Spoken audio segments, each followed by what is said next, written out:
pessoal! Estamos de volta ao nosso curso de cálculo. No encontro passado, vimos as funções hiperbólicas. Hoje, vamos estudar os valores extremos e o teorema do valor médio. A engenharia econômica é uma disciplina que os alunos de engenharia normalmente têm, que eles veem conceitos fundamentais, tanto de oferta, demanda, de mercado, além de comportamento do consumidor e elasticidade. Eles fazem análise econômica de projeto. Os estudantes utilizam o conhecimento da engenharia econômica para avaliar e elaborar projetos. Eles estudam a viabilidade econômica, técnica e financeira, além de critérios como a relação benefício-custo e critérios de tempo de retorno e investimento. A figura mostra diversos produtos que podem ser analisados a partir de uma visão econômica. Nós vamos considerar uma fábrica que estima que para produzir X unidades de um produto, a função que representa o custo médio por unidade do produto é dada por essa equação, onde CM é o custo médio por unidade, nós vamos considerar esse valor em real, e X representa o número de unidades produzidas. Nós queremos encontrar o nível de produção que minimiza o custo médio por unidade. Então, se nós traçássemos o gráfico dessa função com o auxílio de um software, nós temos aqui que quanto mais produtos a empresa produz, menor vai ser o custo unitário, ou seja, o custo por unidade.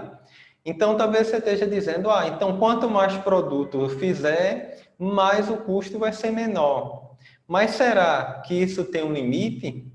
Porque se fosse uma função, por exemplo, que tivesse uma assíntota horizontal em x igual a zero, quando x tendesse para mais infinito, o custo seria zero. Mas a gente tem que ter cuidado com alguns tipos de funções, por exemplo, nesse caso, essa função que representa o custo médio, que ela pode descer a valores muito baixos e depois começar a subir novamente. Ou seja, existiria um ponto que teria um valor mínimo, que seria aquele que a gente procura. Nós queremos aqui determinar o custo mínimo. Então, observe que nesse ponto mínimo temos uma tangente aqui horizontal, onde o coeficiente angular da reta tangente seria zero. Então, se nós derivarmos essa função custo, nós teríamos esse ponto onde ela é zero.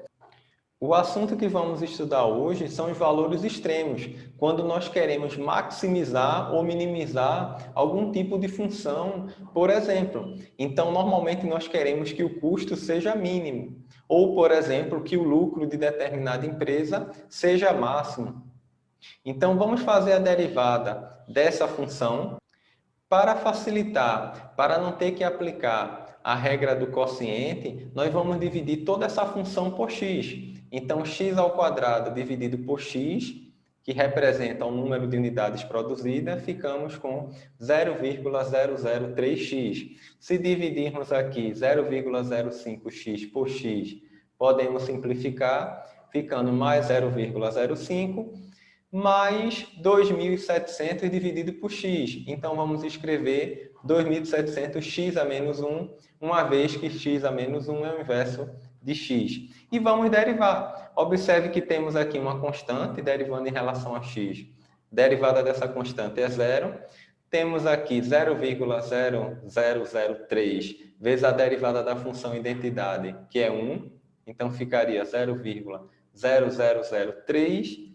E aqui podemos aplicar a regra do tombo. Então, a derivada é bem simples. Menos 1 pode vir aqui para frente. Então, ficaria menos 2.700x elevado a menos 1, que seria menos 2. Ok? Então, essa derivada está aqui. E nós estamos querendo saber em que valor o coeficiente angular da reta é zero. Porque nesse valor temos aí o ponto mínimo, onde vai gerar o custo médio por unidade menor possível. Então, nós podemos aqui multiplicar toda essa equação por menos 1. Então, 2.700 ficaria positivo e 0,0003 ficaria negativo. Passando ele para o segundo membro, ficaria positivo.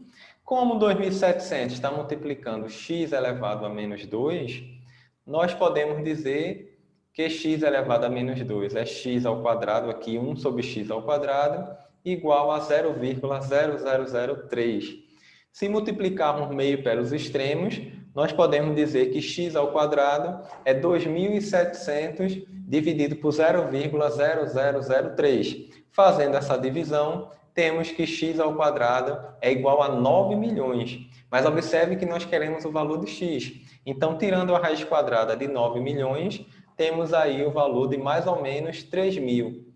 Ou seja, x é igual a mais ou menos a raiz quadrada de 9 milhões, que seria mais ou menos 3.000. Mas observe aqui que não tem sentido falar em unidades negativas. Então, vamos trabalhar com 3.000 positivo, e quando o x for igual a 3.000 unidades, o custo unitário dessa produção ele vai ser mínimo. Se nós substituirmos o valor de x na equação, nós obtemos que o custo médio por unidade é de R$ 1,85.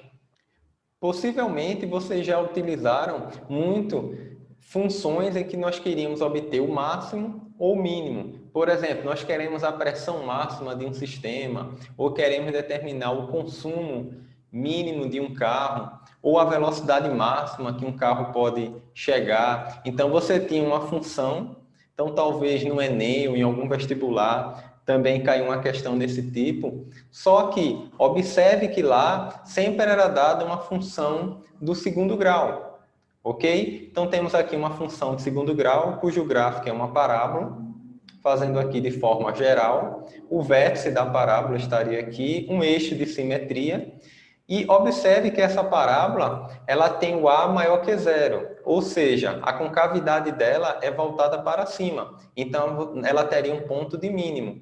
Se o A fosse negativo, essa parábola teria um ponto de máximo. E vocês utilizavam muito a fórmula do x do vértice e do y do vértice para determinar. Mas observe que nós poderíamos chegar nessa fórmula se fizéssemos a derivada de uma função do segundo grau e determinássemos onde o coeficiente angular da reta é igual a zero. Ou seja, na reta horizontal, m igual a zero, porque a tangente de zero, que é o coeficiente angular, é igual a zero. Ok? Vamos derivar essa equação y igual a ax ao quadrado mais bx mais c. Então, é uma soma. Podemos aplicar diretamente a regra de potência. Então, 2 vezes a x elevado a 1. Vamos aplicar aqui. Então, ficaria 2 vezes a x elevado a 1 mais bx, se derivarmos, vai ficar b. E note que c é uma constante. E nós queremos encontrar o ponto que f' de x é igual a zero, ok? Então, ficamos aqui com 2ax, derivada de bx é igual a b. Observem que a, b e c são constantes reais. E a derivada de c é zero. Se isolarmos aqui o valor de x, b pode ir para o segundo membro negativo, fica menos b. Então, x é igual a menos b sobre 2a. Então, nesse ponto aí, no ponto de mínimo, a coordenada de x é igual a menos b sobre 2a. Nós poderíamos determinar o valor de y quando x é igual a menos b sobre 2a, substituindo diretamente na função do segundo grau. Se nós colocarmos no valor de x menos b sobre 2a, temos aqui uma potência negativa elevada a um expoente π, então ficaria positivo, b ao quadrado, 2a ao quadrado seria 4a ao quadrado, mais com menos aqui daria menos, b vezes b, b ao quadrado sobre 2a, mais c.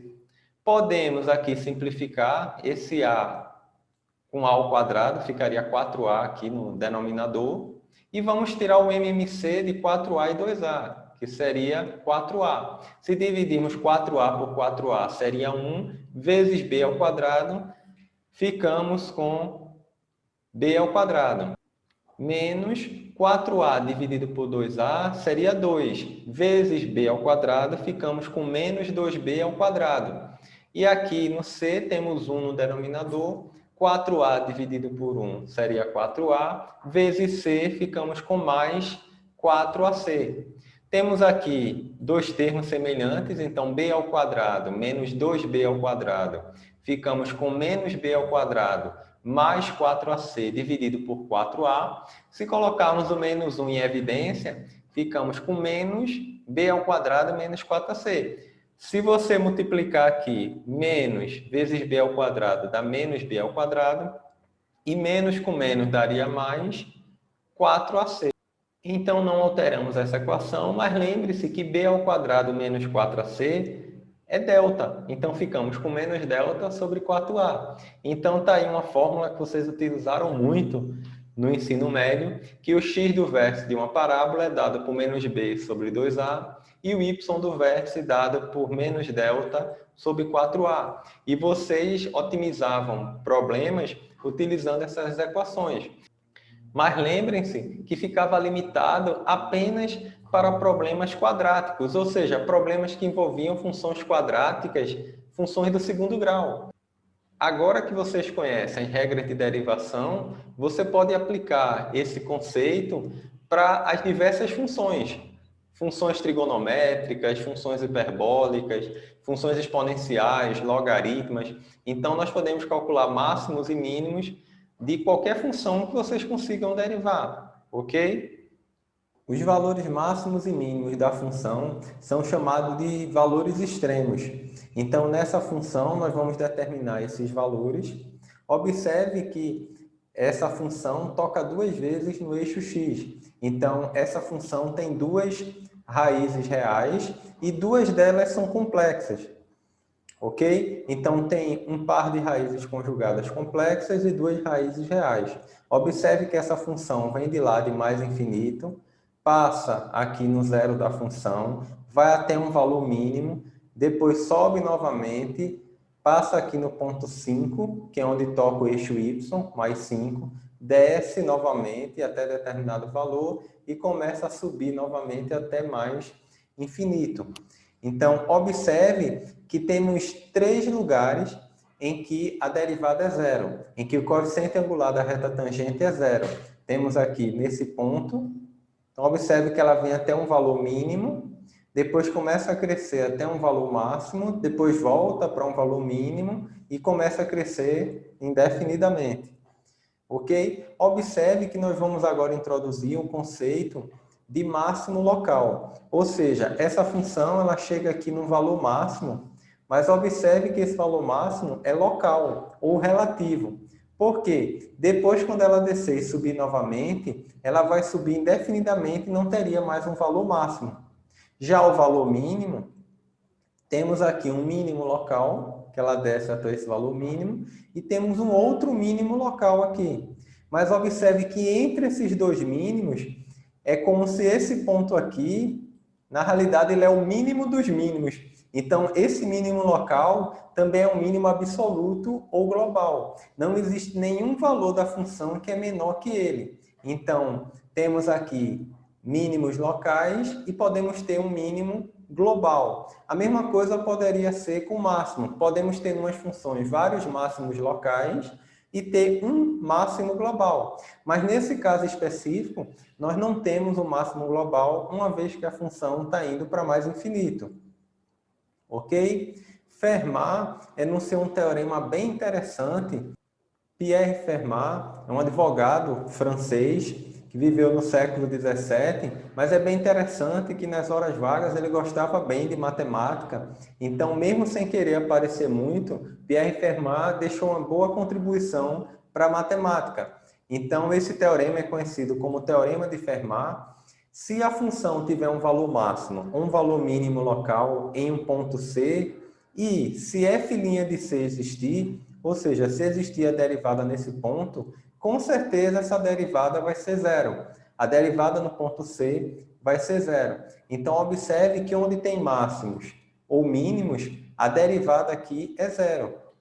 Ok? Agora, muito cuidado com essa afirmação, porque muitas vezes a gente tem uma função, por exemplo, x ao cubo, uma função potência de terceiro grau. Se nós derivarmos essa função pela regra da potência, ficaríamos com 3x quadrado, ok? Onde é que essa derivada é zero?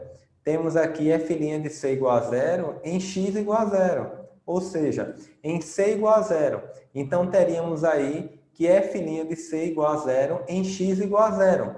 Mas se você lembra do gráfico da função de terceiro grau, ela vem aqui de menos infinito, vai subindo, passa no zero, ou seja, f de zero igual a zero, e começa a subir também. Observe que não temos aqui no ponto x igual a zero, ou seja, em c igual a zero, nem o mínimo, nem o máximo. Temos aí um ponto de inflexão. Esse ponto é onde a derivada segunda troca de sinal. Nós vamos ver mais detalhes daqui a pouco.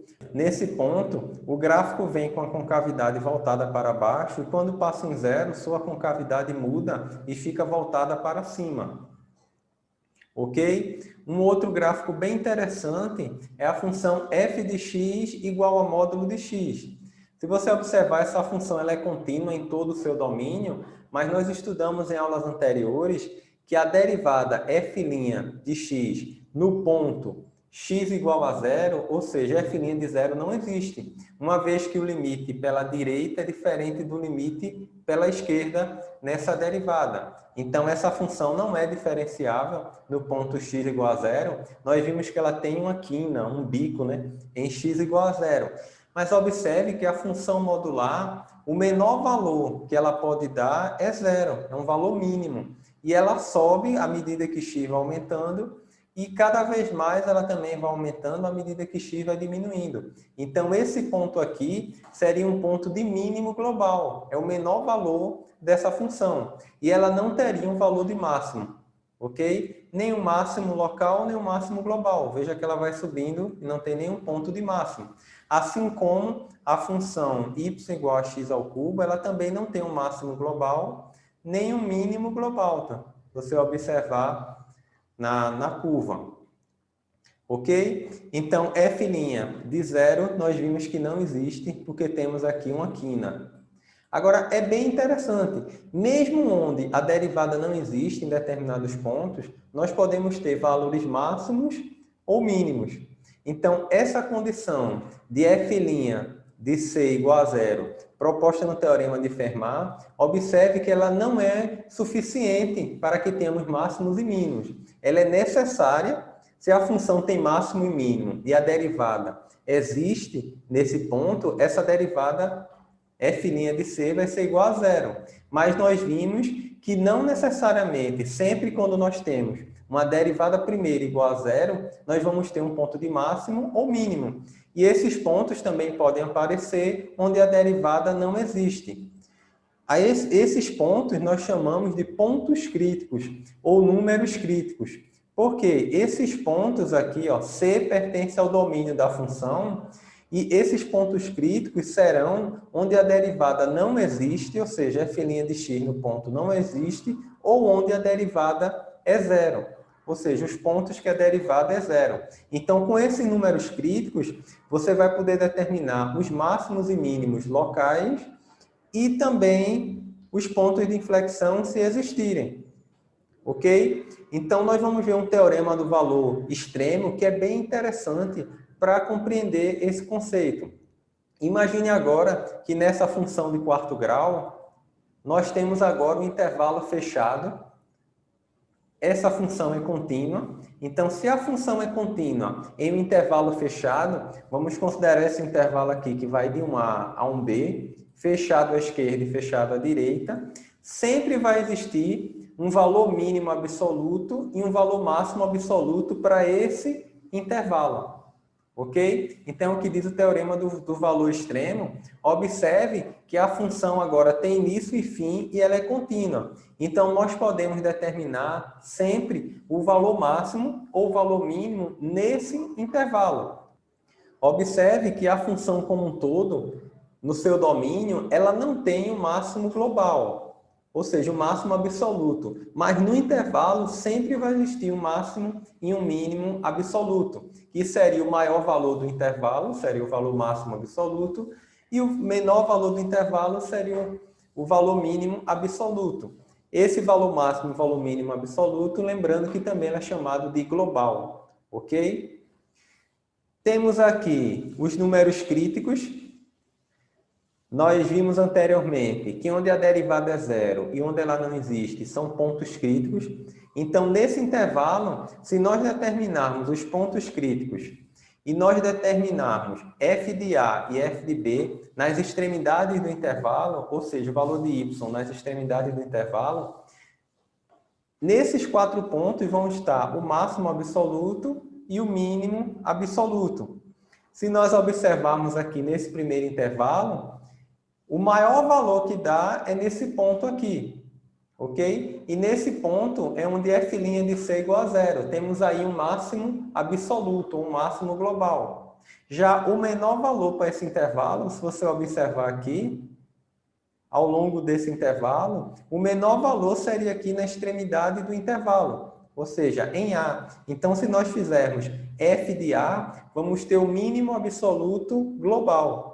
Ou seja, nesse intervalo temos um máximo absoluto e um mínimo absoluto. O máximo está no ponto crítico e o mínimo estaria na extremidade esquerda do intervalo.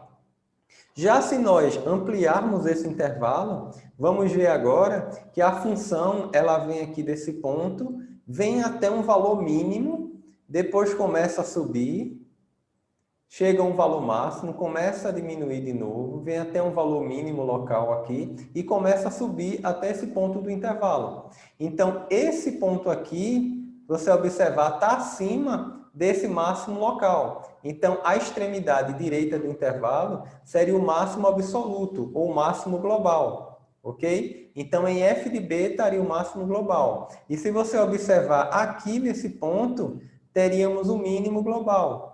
Ou seja, onde f' de C igual a zero, no ponto crítico. Iremos trabalhar com 2 testes de derivadas, que vai nos ajudar muito a traçar gráfico de funções.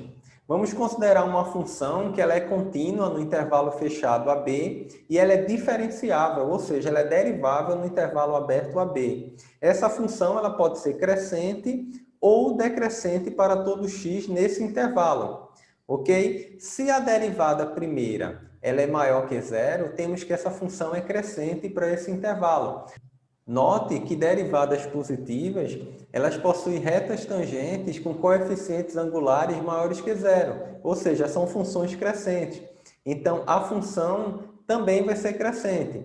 Já quando a derivada primeira é negativa, temos que a função é decrescente nesse intervalo, uma vez que o coeficiente angular da reta tangente ele é negativo e a função seria decrescente. Já para a derivada segunda, observe que a derivada primeira nos ajuda a saber onde a função é crescente ou decrescente. Já a derivada segunda, conhecido como teste da derivada segunda, vai nos ajudar a saber a concavidade da função, se a função é côncava para cima ou ela é côncava para baixo. Quando a derivada segunda é um número maior que zero, nós dizemos que a função é côncava para cima. Quando a derivada segunda é menor que zero, essa função é côncava para baixo. E onde ela é exatamente zero, normalmente é onde vamos ter os pontos de inflexão, que é onde a derivada segunda troca de sinal. Ou seja, ela muda de côncava para cima para côncava para baixo ou vice-versa. Vamos considerar uma parábola de equação ax ao quadrado. Ok? Se nós derivarmos essa função, considerando a uma constante, então ficamos com 2ax. Se derivarmos mais uma vez, temos que a derivada segunda é 2a. Como a é uma constante, vocês estudaram desde o fundamental que quando o a da parábola é um número maior que zero, a parábola ela tem concavidade para cima. E quando o a é menor que zero, ela tem concavidade para baixo. Ok? Baseado na derivada segunda, uma vez que essa derivada é uma constante. Ok? Então, por isso que para parábolas nós podemos afirmar que ela tem concavidade para cima quando A é maior que zero e concavidade para baixo quando A é menor que zero. Mas vamos considerar agora uma curva, uma função de terceiro grau, y igual a x ao cubo menos 7x ao quadrado mais 16x menos 12. Essa função toca 2 vezes no eixo x, então provavelmente ela vai ter uma raiz de multiplicidade 2, ou seja, uma das duas raízes é raiz duas vezes dessa função, ok? E por que isso? Porque como ela é de terceiro grau e já tem dois pontos, toca o eixo x, ela não poderia ter uma raiz complexa, uma vez que as raízes complexas vêm aos pares, ou seja, se uma raiz é complexa, o conjugado do complexo também é raiz, ok? Então, se tivesse raízes complexas dessa função, ela teria duas e ficaria apenas uma raiz real. Como ela tem duas reais, ela não poderia ter uma raiz complexa. Então, possivelmente, uma dessas duas raízes ela tem multiplicidade 2. Mas na próxima aula nós vamos ver uma questão que envolva a multiplicidade 2. Hoje vamos ficar nesse teste de derivada. Observe que essa função ela cresce até determinado valor, depois começa a decrescer, depois começa a crescer novamente. Ok? Nessa primeira parte aqui, até determinado ponto, a concavidade dela é para baixo. Chega em determinado ponto, ocorre uma mudança e a concavidade da função agora é para cima. Esse ponto é exatamente onde a derivada segunda é igual a zero, que nós chamamos de ponto de inflexão.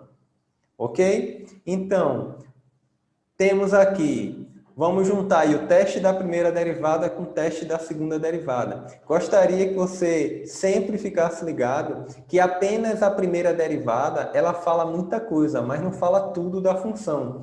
É muito importante também fazer a segunda derivada e estudar o sinal tanto da primeira como da segunda para ter um entendimento melhor do gráfico. Então, temos aqui, por exemplo, o ponto de inflexão, mais ou menos aqui, que é onde a concavidade vai mudar, ou seja, estava para baixo, vai ficar para cima. Mas aqui, ó, observe que onde a derivada primeira é zero, nesse ponto crítico, se a derivada segunda for maior que zero, o que é que acontece? A concavidade é para cima e nós vamos ter um ponto de mínimo local.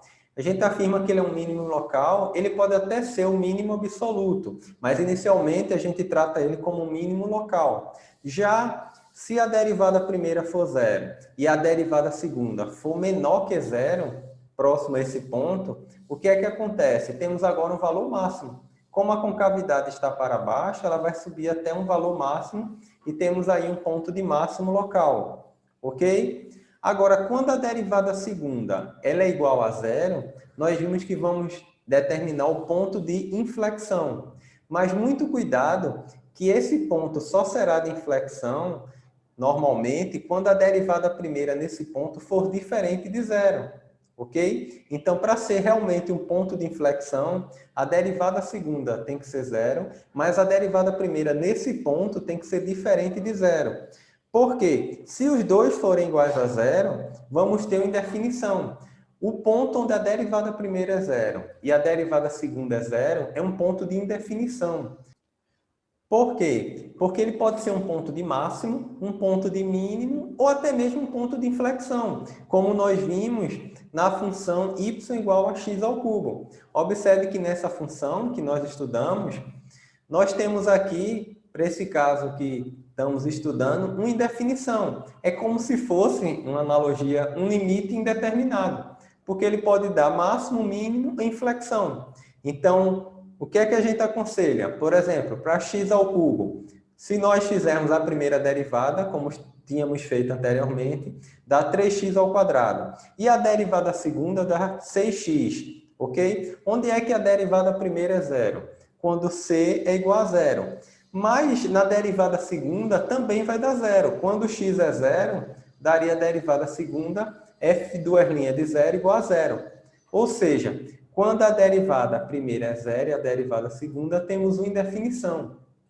Nesse caso, nós vemos aqui que não temos um ponto de máximo nem um ponto de mínimo. Ou seja, temos só uma mudança de concavidade. Então, seria um ponto de inflexão. Já para a função x elevado à quarta, se nós fizermos a primeira derivada, daria 4x3, e fizermos também a segunda derivada, que daria 12x2, nós derivamos aqui 4x3, daria 3 vezes 4, 12, x ao quadrado. Nós temos aí, tanto para a primeira derivada como para a segunda, se nós fizermos aqui f' de c igual a zero, x seria zero. Ou seja, c igual a zero. Porque f' de zero é igual a zero. Mas f' de zero também é zero. Então, também é indefinido. Mas observe que o gráfico dessa função, x à quarta, ela não tem um ponto de inflexão. Ela vem lá de mais infinito até um valor mínimo e depois começa a sumir de novo, ok? E não volta mais, ela passa no ponto 0, 0. Então, temos aí para essa função um mínimo global, ou seja, um mínimo absoluto, ok? Então, nessa função, f' de c e f' de c foi 0. Agora, se nós trocarmos o sinal dessa função para menos x elevado à quarta, observe agora que a derivada primeira será menos 4x ao cubo, a derivada segunda, menos 12x ao quadrado, ok? Se multiplicarmos 3 vezes 4, daria menos 12 aqui, tirando 1 do 3, ficaria menos 12x a segunda, e agora o gráfico dessa função é invertido. Ao invés dessa função ter um ponto mínimo global, ela agora vem de menos infinito até um valor máximo e desce agora também para menos infinito. Ou seja, nós vamos ter aí um ponto de máximo global, ou máximo absoluto. Porque temos também o mesmo caso de definição. A derivada primeira, o ponto que ela é zero seria zero, f' de zero é zero, mas f' de zero também é zero. Então, para essas três funções, nós temos aí um domínio que é real, mas temos aí três casos de indefinição. Então, muito cuidado com isso aí. Mas, normalmente, onde a derivada segunda é igual a zero, temos que a derivada primeira é diferente de zero, então vamos ter aí pontos de inflexão. Ok? Vamos fazer o teste para essa função de terceiro grau. Ok? Então, a função f de x, x ao cubo menos 7x2 mais 16x menos 12, nós vamos fazer inicialmente a derivada primeira. Então, daria aqui, pela regra da potência, né? 3x ao quadrado menos 2 vezes 7, 14x, diminuindo 1 aqui, mais 16x, a derivada é 16, a derivada de menos 12 é 0. Então, temos aí f' de x, ok? Onde é que f' de x vai ser 0? Iremos encontrar os pontos críticos dessa função. Então, temos aí menos 3x ao quadrado, menos 14x, mais 16 igual a 0. Como é uma equação de segundo grau, vamos, por Bhaskara, determinar as raízes.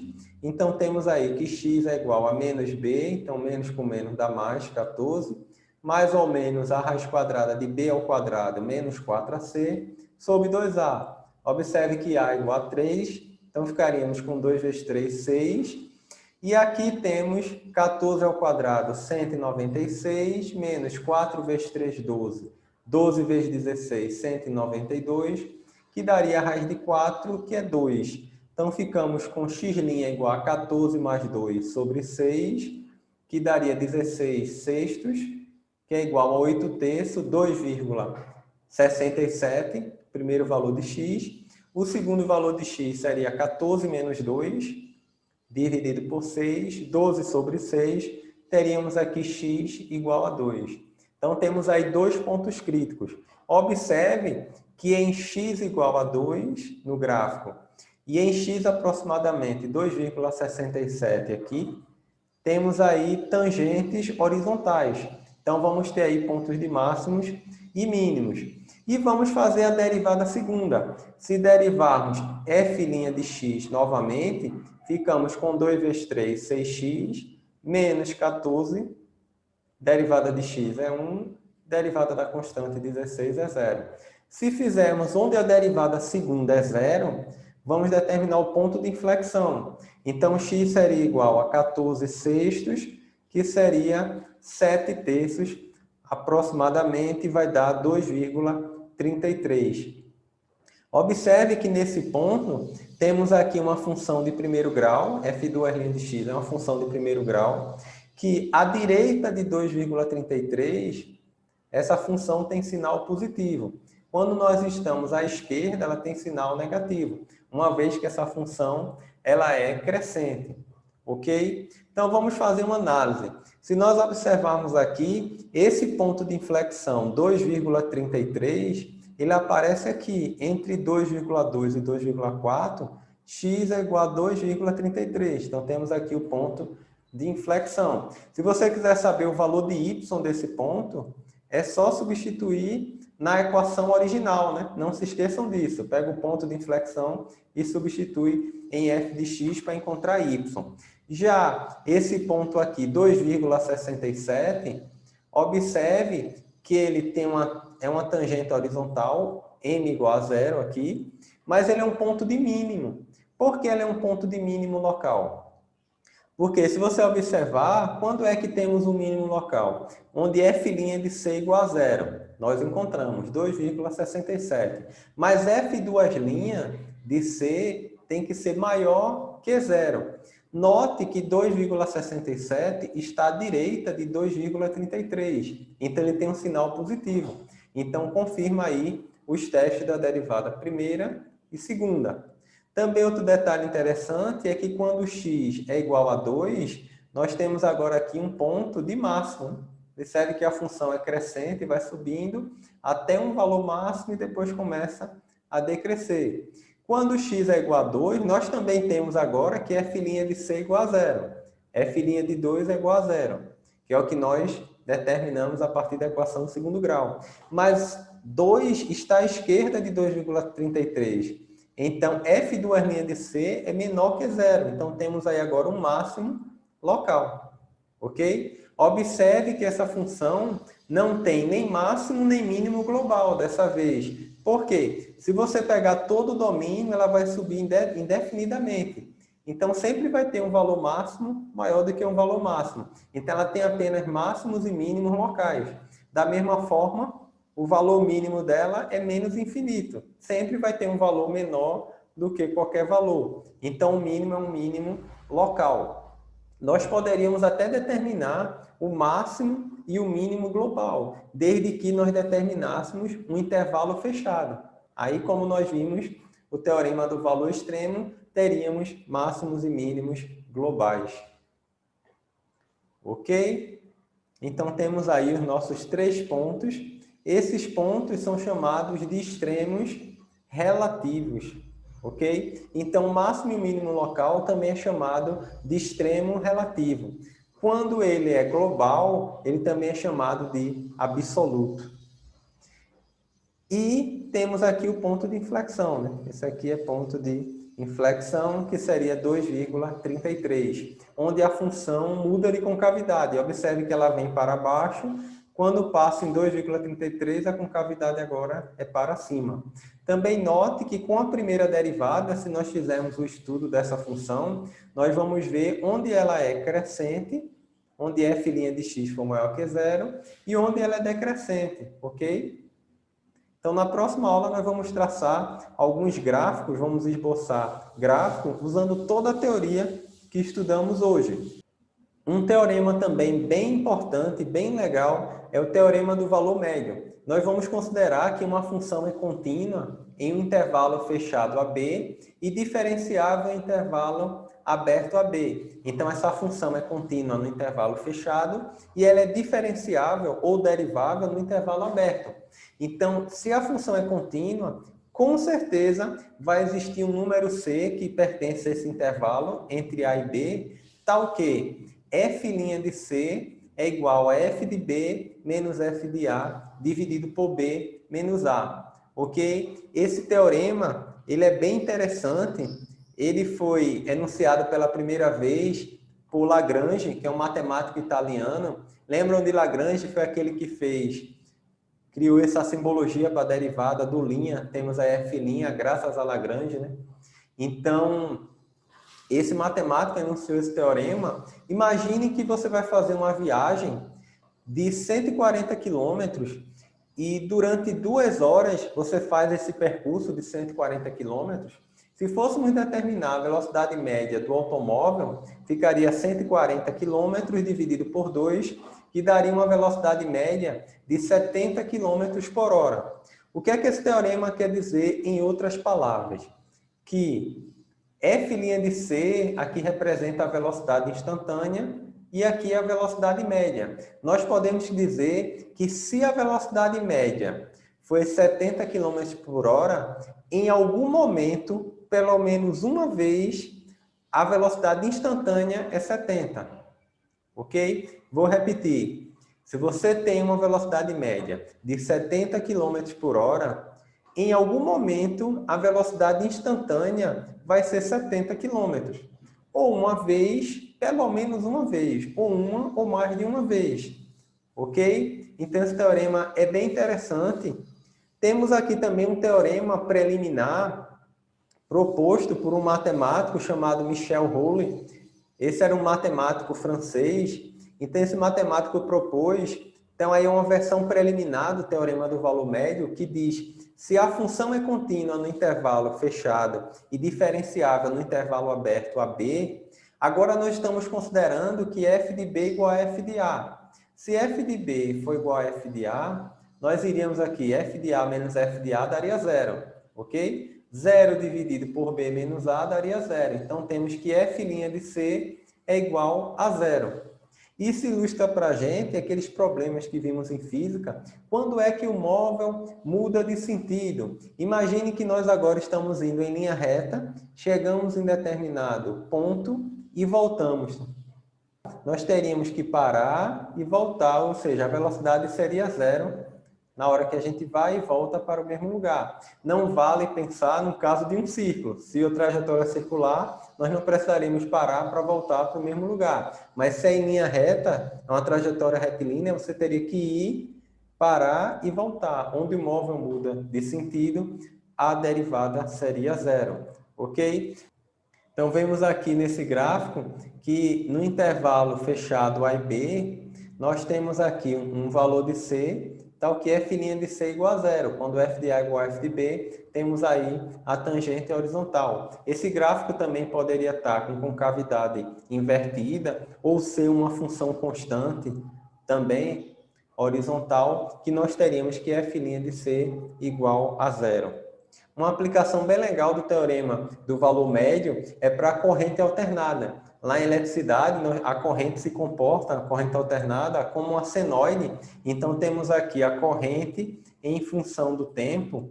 E nós podemos fazer aqui um valor médio, ou seja, fazer a média da corrente ao longo do tempo, que nós iremos ter a corrente elétrica média, ok? Em algum momento, a corrente vai ser igual à corrente elétrica média. E esse valor médio pode até ser entendido como um equivalente a um sinal contínuo, ou seja, uma corrente contínua. Então, é muito utilizada aí, principalmente na área de soldagem. Nós temos máquinas de solda que utilizam tanto corrente contínua como corrente alternada. Gostaria que você deixasse nos comentários desse vídeo aplicações práticas que envolvam máximos e mínimos ou pontos de inflexão. Vai lá e deixa lá nos comentários, porque na próxima aula nós vamos aplicar esses conhecimentos para realizar esboço de curvas. Ok? Então fico aguardando vocês aí. Forte abraço, paz para todo mundo, fiquem com Deus e até mais.